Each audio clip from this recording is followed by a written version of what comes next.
انہم لن یغنوا عنک من اللہ شیئا، اے نبی یہ آپ کو اللہ کی پکڑ سے بچا نہیں سکیں گے، کیونکہ کئی مرتبہ یہ مضمون آ چکا ہے۔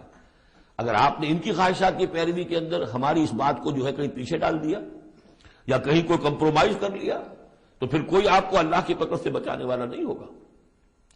سورہ بنی اسرائیل کی جو آیات ہیں، وَإِن كَادُوا لَيَفْتِنُونَكَ عَنِ الَّذِي أَوْحَيْنَا إِلَيْكَ لِتَفْتَرِيَ عَلَيْنَا غَيْرَهُ، اے نبی یہ لوگ تو تلے ہوئے ہیں اس پر کہ آپ کو مجبور کر دیں کہ آپ اس قرآن کو کچھ بدلے اور اپنی طرف سے کچھ قرآن گھڑ کر اب پیش اس میں شامل کر دیں۔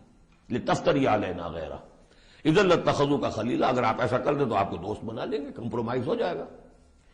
وَلَوْلَا أَن ثَبَّتْنَاكَ لَقَدْ كِدتَّ تَرْكَنُ إِلَيْهِمْ شَيْئًا قَلِيلًا، اگر ہم نے آپ کو جمائے نہ رکھا ہوتا تو عین ممکن تھا کہ آپ ان دباؤ کے تحت کچھ نہ کچھ ان کی طرف جھکنے کی بارے میں خیال آپ کے دل میں آ جاتا۔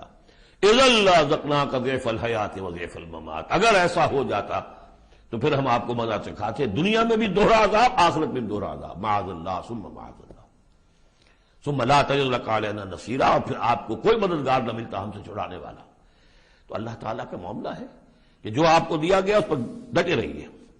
وَإِنَّ الظَّالِمِينَ بَعْضُهُمْ أَوْلِيَاءُ بَعْضٍ، اور یہ جو ظالم لوگ ہیں، مشرک ہیں، کافر ہیں، یہ ایک دوسرے کے پشت پناہ ہے، مددگار ہیں۔ وَاللَّهُ وَلِيُّ الْمُتَّقِينَ، جبکہ اللہ ولی ہے، پشت پناہ ہے، حمایتی ہے، مددگار ہے متقیوں۔